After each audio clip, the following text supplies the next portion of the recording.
Happy Days is one of the greatest shows of all time.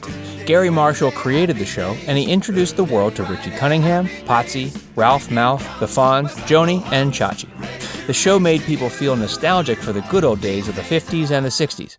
People loved the scenes in the malt shop and Fonz's leather jacket. Even if fans didn't feel nostalgic, they still enjoyed the comedy in the show. If you're a fan of Happy Days, you're in for a treat. We've tracked down some little-known facts about the show. Facts First presents Happy Days, 15 Shocking Secrets from Producers. Before we get started, make sure you subscribe and click that notification bell so you don't miss a single video. Happy Days almost had a different name. When Gary Marshall first developed the series, he wanted to call it Cool. He figured that since the characters on the show were cool, the name was perfect. Like on many shows, Gary brought in a focus group. The focus group loved everything but the name of the show. They said that the title Cool wasn't working for them. In Gary's book, Wick Me When It's Funny, Gary said that the test audience thought that Cool would be about Eskimos who smoked. Gary went back to the drawing board and he came up with the name Happy Days. It's a good thing he did because it's hard to imagine the show being called Cool. Plenty of spin-offs. Happy Days was such a huge success that plenty of spin-offs were created. A few of the most successful were Laverne and Shirley, Mork and Mindy, and Joanie Loves Chachi. Out of the Blue and Blansky's Beauties were spin-offs of characters who had made their introduction on Happy Days. The problem with Out of the Blue was that due to scheduling with the network, Out of the Blue aired before the main character premiered on Happy Days.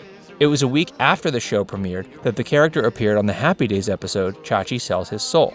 The spin-offs were so popular that there were animated spin-offs created. The Fonz and the Happy Days gang was popular. There was also Laverne and Shirley in the Army, which was later named Laverne and Shirley with special guest star The Fonz. There was also a cartoon version of Mork and Mindy. Each of the animated shows were based around the characters when they first appeared on Happy Days. There was one spin-off that didn't take off. Susie Quattro was a musician and an actress, and she played Leather Tuscadero on Happy Days. She was offered a spin-off revolving around her Happy Days character, but she turned it down.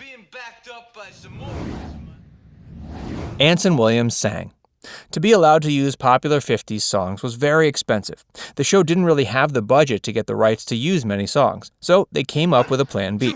Rather than using real songs in music groups, they had Anson Williams, aka Potsy, sing some of the songs that played in the jukebox at Arnold's. Most fans had no idea that it was him singing, and it saved a lot of money in production costs. Fonzie's leather jacket. When Fonzie made his first appearance on Happy Days, he wore a windbreaker rather than his signature leather jacket. The execs at ABC thought that if he wore a leather jacket, it would make him look like a hoodlum. Gary Marshall knew that the windbreaker wasn't working, so he spoke to the execs. He asked that Fonzie be allowed to wear the leather jacket in scenes with his motorcycle because the leather was safer on a bike. They agreed, so Gary made sure that all of Fonzie's scenes took place beside his motorcycle. Later, when Fonzie became incredibly popular, the ABC execs allowed him to wear his leather jacket with or without the motorcycle. The windbreaker went back to the wardrobe, where it remained for the rest of the series. Mickey DOLENZ was almost Arthur Fonzarelli. Before Henry Winkler landed the role of Arthur Fonzarelli, Mickey DOLENZ was considered. Mickey was one of the monkeys, and he was the frontrunner.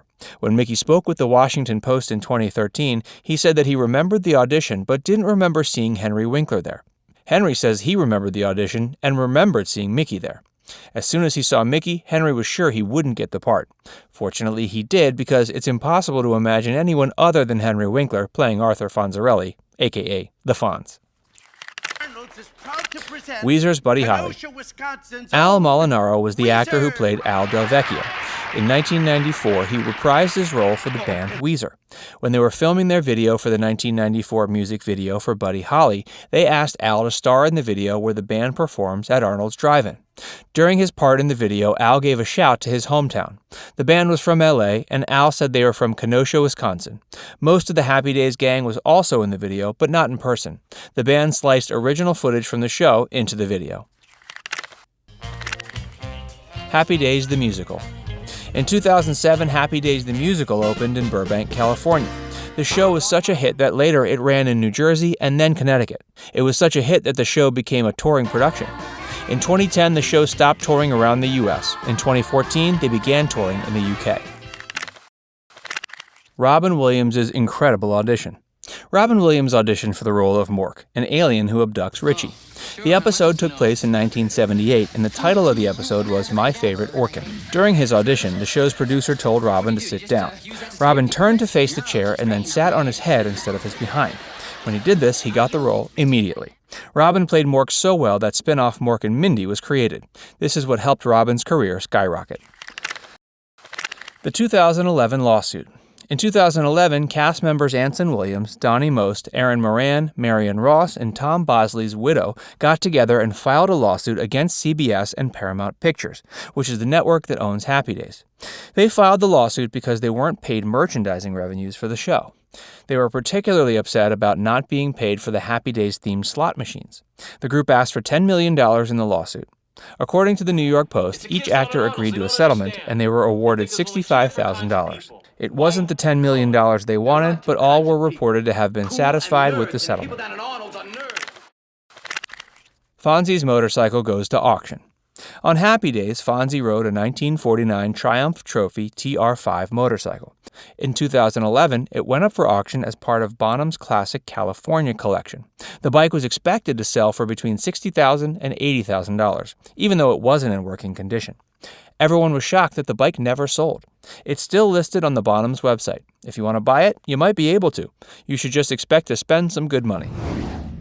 The 20s and 30s. When Paramount first approached Gary Marshall to write a show for them, they wanted it to be set in the 20s or 30s. Gary told the execs that he would be better suited to write a show based in the 50s and 60s, since that's when he grew up. The initial pilot that he wrote wasn't picked up, but when he pitched Happy Days, they loved it. The rest is history. Ron Howard almost passed on the role of Richie Cunningham. When Ron Howard was first offered the role of Richie Cunningham, he initially turned it down. He told Gary Marshall he didn't want to play a teenager for the rest of his life. Gary promised that during the show's run, all the boys would graduate from high school. This was enough to convince Ron, and he accepted the role. The external shot of the house is located in Los Angeles. Happy Days was set in Milwaukee, but the house used for the exterior shots was in Los Angeles. The address is 565 North Cahuenga Boulevard, LA, California. If you're in the Los Angeles area, you should take a drive by the house. It looks the same as if it has been frozen in time. Henry Winkler was terrified of motorcycles. Henry Winkler's character loved his motorcycle. In real life, Henry was terrified of them. In the scenes where Fonzie is riding his bike, Henry isn't actually driving it. He would sit on the stationary bike that was attached to a moving truck. Henry never once actually rode the motorcycle. Henry Winkler couldn't read his audition script. Henry was diagnosed with dyslexia when he was 31 years old. When he read for the role of Fonzie, he couldn't read the script. During the audition, he made up his own lines. Henry told the producers that he did it so they could see the essence of the character. He promised to read his lines as written in the future, and he got the part. Which one of these facts was most surprising to you? Let us know in the comments, and be sure to subscribe to Facts Verse for more great videos.